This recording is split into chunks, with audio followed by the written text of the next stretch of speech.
everybody, this is Kyle, and we are back to give you our fight picks. It's been a couple weeks since we've done that, but we've got quite the fight this weekend. You've got Alistair Overeem going to go to war with Augusto Sakai. Two heavyweights going to knock each other's head off. As you can see from this picture right here, this guy's hand is bigger than my fucking head. So I'm looking forward to this one. And we figured since we're going to make picks, and we just dropped our interview with Devin Smith, who's going to be fighting on LFA 90 this Friday, which you can check the link out to right there. We figured, why not see who he's got for these fights? So, Devin, how the hell are you doing, brother? I'm doing good. About yourself? Hey, man, I'm still breathing. Can't complain too much. And right now, that's saying something.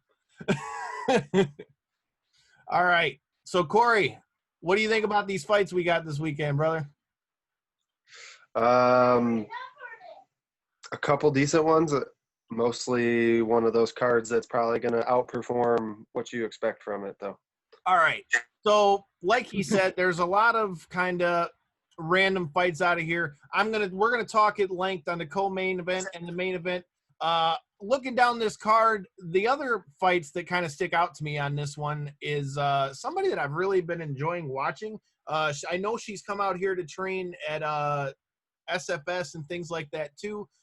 You've got Montana De La Rosa versus Vivian Araujo. I think that's how you say that. But yeah, Araujo, or however I butchered that shit. I'm American. Leave me alone. But I don't know, Corey. Who do you got in that fight, dude? That fight intrigues me just because I like De La Rosa's jiu-jitsu more than anything. But what about you? Who you got? So De La Rosa looked pretty decent in her last couple fights. She didn't really blow my socks off, but she definitely looked decent. That being said, though, Araujo's looked more than decent, I feel like, in her last couple fights. She's looked good in her last two fights for sure. Yeah, if I'm not mistaken, she's looked very well in her last two fights and got, I believe, finishes in both of them. So with that being said, I think momentum usually keeps rolling downhill. So, but De La Rosa won her last fight as well. I think didn't her and her husband fight on the same card? Yeah, she won and her husband didn't. Okay. Yeah. How would that make you? Man, that's got to be a rough ride. Nope. Now we got to get it. Now we got to get a divorce. That's got to be a rough ride home. So you're going with Araujo? Nope. I'm be pissed. I'm be pissed when my wife go get her check and I don't got one.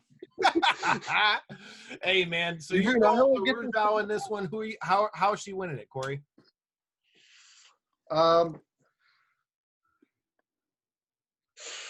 I think because she's not going to necessarily want to go to the mat too much with De La Rosa, I think it's going to end up being a standing contest. I think she's going to punch her up on the feet a little bit, maybe knock her to the ground and get a ground and pound finish from there.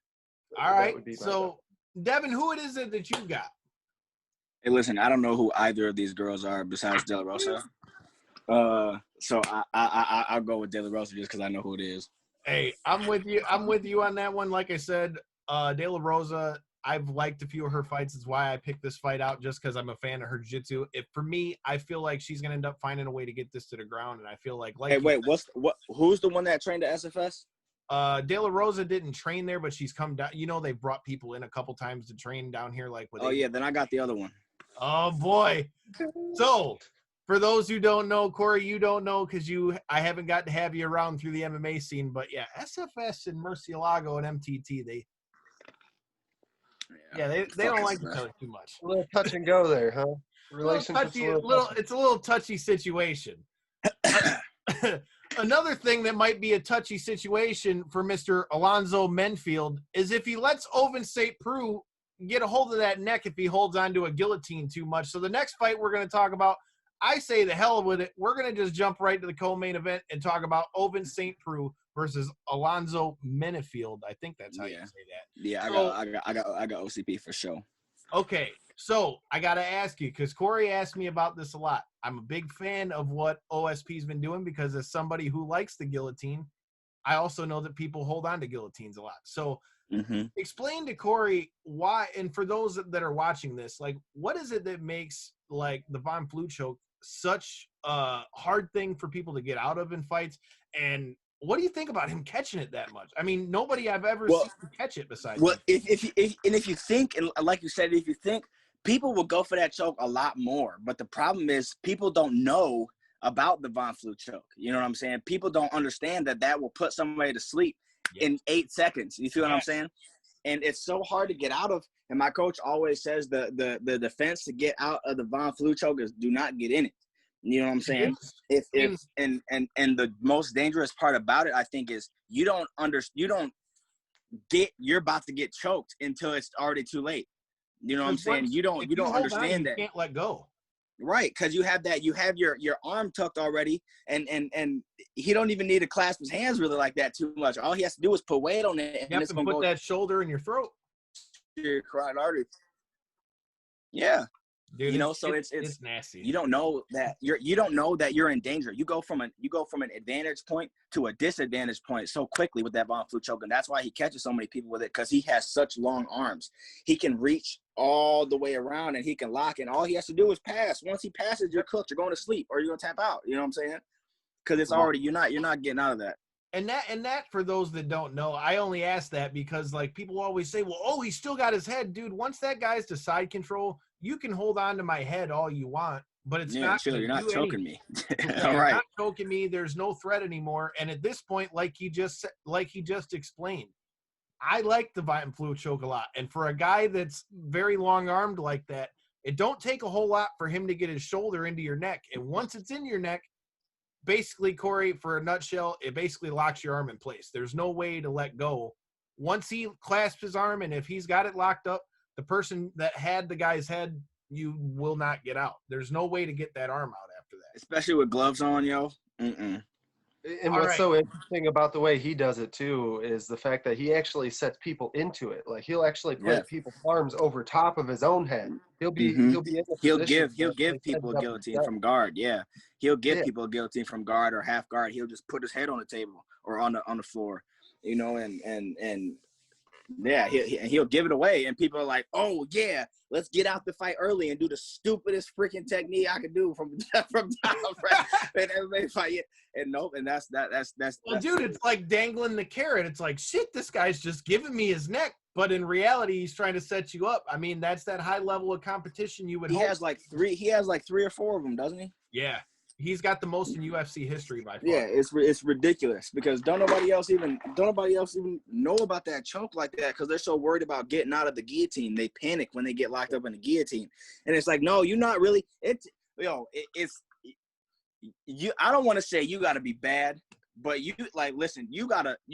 In my eyes, I think, bro, you got to try really hard to get tapped from a guillotine, yo. Like.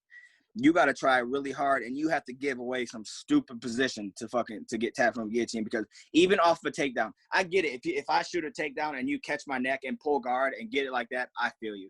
I get that, okay? But that's on the dude that got tapped for not clearing the legs on a takedown. You feel what I'm saying? Mm-hmm. That's for anybody not doing that. You're not gonna ever submit me from a guillotine from side control or from half guard. That's not gonna happen. You know what I'm saying? So if I pass a leg on the way down from a takedown, you're not going to catch me in the guillotine. That's me. I don't think that's just my point of view in that. You know what I'm saying? I love a lot of people, man, because I know I've trained with David Garmo a lot too. Garmo likes to go from those from anywhere, and I've seen him hop on dudes like a spider monkey and choke them. Mm-hmm. I feel you. Guillotines have never been something that I could do because I've never been a fan of upper body chokes. No, I've never been a fan of like sort of like maybe if I'm standing up like a standing guillotine, I can fuck with those. Okay. But I've never been a fan of giving up my back or going to my back or even on like the rolling. Yeah, no, fuck. I don't like that. All right. So you're going with OSP. How does OSP win this fight? Who is he fighting? He's fighting Alonzo Menifield. Yeah. Alonzo Menifield. Guy's 9-1. Yeah, he's 9-1. Damn. He's moving up. He lost his first fight against Devin Clark. Oh, he lost against Devin Clark? Yeah, his last fight was a loss to Devin Clark. He kind of worked Devin Clark a little bit early and gassed himself, and Devin freaking took him down and worked him the last 2 rounds. Oh, yeah, I got OCP by submission. All right. Corey, who do you got? It's going to be interesting to see if Menifield OSP. can put them hands into work in that first round, because from every UFC fight I've seen him in, he looks very impressive until he doesn't. And you see that with a Isn't lot that of a the story bigger with everybody? Well, no, but in his, it's like a line in the sand. Like It's he hits a single point. sometimes he's he on, fights, he's real sometimes he's good. not. Other times he could be better. Yeah. Well, it's not even that it could be better. It's that every fight is consistent for the first 3.5, 4 minutes, and then he hits Right. that line in the sand where his cardio starts to fade. He's a big body boy. I mean, he comes in there. Facts. He's So- huge. He was at the PI when I was training for the Contender Series. And my man, I didn't even recognize it was him until I saw his brand on his arm. I was like, yo, you are a big motherfucker, man. I didn't even know he was that big. Yeah. And so it's going to be real interesting to see if Menifield can actually get off some of that stuff before he starts to gas. I mean, OSP kind of does the same thing, though, too. He has certain fights where he comes in there and he just lays it on the table and then starts to fade halfway through the second round. Right. And then still somehow goes out and Von Flute somebody. So it just don't make no sense. The amount of times he gets that is just so dumb to me. But that being said, How that happens. I kind of see this fight being very, very entertaining for the first round and a half, and then I think it's going to hit. I think they're going to both get tired, and then I think OSP is going to show his veteran ability and get the win in the fight. Finish or decision? Finish, definitely, because he's going to be so gassed. It's not going to be the hardest thing in the world to finish him. All right, so before we even talked about this fight, just shaping up off the things that you just had said as well. So for me in this fight, I feel like this fight's definitely going to come down to cardio, like you said, because both the guys have a history of gassing out. And I mean, let's face it, I mean, they're light heavyweights and heavyweights. So I mean, we're talking about big dudes. So I mean, it's a lot of body to move around. Hell yeah, that's a lot of body to move around, and I mean, here's the other thing that people don't take into account with heavyweight and light heavyweight fights. That's a lot of body to move around, but that's like a tank throwing punches at your fucking face. Like that's the human brain is not supposed to be getting socked by something that hard. So That's correct. I mean, hey, dude, that's what makes those fights so fun. In this fight, for me, I feel like OSP's experience is what's going to win it for him. I see this fight finishing probably, I would say, third round TKO. If you guys got a different pick than us and think we don't know what the fuck we're talking about, feel free to let us know in the comments. All right, and the last fight we got on this card, as I said, this one's kind of a little bit makeshift. We've got our main event. We've got Alistair, the Overeem, taking on Augusto Sakai. So you've got the number 6 ranked heavyweight versus the number 11th ranked heavyweight. Sakai is coming off of a win over Blagoy Ivanov in a split decision May 30th. So I mean, he's been active as well. Interesting fight. Devin, who do you got? I got Reem. How do you think the fight's gonna go? I think Reem gonna show out. I think Reem gonna show out too. So I think I'm gonna give him. I don't think Reem's gonna be putting people to sleep anymore, but I think he'll TKO him, and I think it's gonna be a body shot too. I think he gonna Alistair Overeem has some of the most deadly body shots in the game ever. Agreed. And that's what I think's gonna happen. I think that's his bread and butter now. That and those kicks of his, man. I mean, he might not be at the same level as the Crow Cop, but I don't want nobody kicking me in the leg with leg like that. Yeah, even kicking me in the leg, but that's what more specifically I was talking about, kicks to the body. Yeah. His kicks and his knees are his clinch is nasty. Yeah, it's ridiculous, and it's crazy how freaking it's crazy how fast he kicks, Yeah, and it's like you're such a huge human being. Your legs should not be able to move that fast. Okay, you know what I'm saying? I'm with you. So he's got Reem in this one. Corey, who do you got? So it's gonna be an interesting fight because I haven't even seen the other dude fight too, so I don't know. But I got Reem. He's more of the traditional big boy heavyweight that can throw them hands, has some heart, and it's hard to put out type He deal. walks I through definitely got punches. Reem. Yeah. Most definitely got Reem. That being said, yeah, I think that's going to play right in Overeem's favor.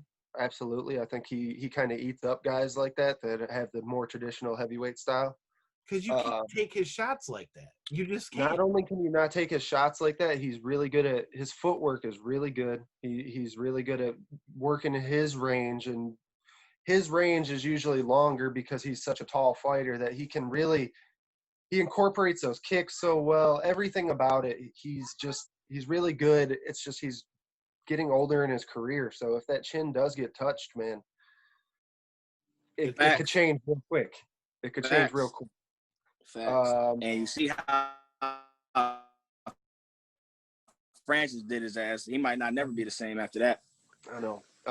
That being said, but I mean, that'll change anybody though. I was at that you fight, get your dude. head like a peasant sponsor, man. I was at that fight. Listen, For those of you watching, here's picture number 1 with Overeem. Here's picture number 2 that's coming up here in a second with Ngannou. This man's fist is bigger than my fucking head, and I've got a big chrome dome. So I'm just saying, think about that smacking you over the face. Yeah, that's good. How it was. What I remember, I was with Rashad. I remember where we were. We might have been in Vegas, and we might have been in Florida, but we met Brock. Okay, and Brock Lesnar's hands. Okay, he held his hand out like this, and I could fit 4 of my fists inside his fucking palm, yo. Okay, and I'm like, yo, why are your hands so big, bro? You are a massive human being. Okay, you know what I'm saying? I was like, dog. He just laughed and did his little chuckle that he does, and I was like, yo, you are just a massive human being, and I would never in my life fight you ever. And then when you add the fact that he can wrestle too, like right, and but then like I said, bro, and you look at freaking Alistair Overeem. Look what Alistair Overeem did to him, yo. And it's like Jesus, it's crazy. He oh my God, he tortured Brock. Right, dude, and that's the thing. Like, Brock ain't know how to be doing that too. That just shows you the level that Overeem's on, which for me in this particular fight, like, obviously the man is ranked number 11 in the world. You don't get that high by being a bum, and they're not putting you in the cage with Alistair Overeem for no reason. But for me, the thing I think that's going to be the very big difference in this fight is just that experience level. Like, Reem has done this on the biggest levels, whether it be here, Japan, kickboxing, Dream, wherever the hell you want. So this is just another day in the office for him. Secondly, like you Glory, said, pride, everything else. Right. And so for you being a heavyweight, like you just said, and he moves that quick. Like, dude, I just feel like that's going to be the difference. I think his mind and his speed are going to be the difference on this one. If I have to guess how I see this fight ending, I feel like Reem is going to come in there with a point to prove. I see Reem winning by finish. I'm going to say 3rd round. I'm going to go TKO. But these are our picks. What the fuck do we know? We all got to tune in just like you do to check out the fights and see what the hell is going to happen. So go ahead, feel free and tweet us and tell us how we're dumbasses at KO3C Pod. Tweet me at Detroit Knockout, but do that at your own risk because I got quite the tongue. But until next time and in the in-between time, enjoy these fights and make sure you check out this man right here, Devin Smyth, LFA 90, this Friday, UFC Fight Pass. You need to be checking this out and check out these fights. Hell yeah. Peace.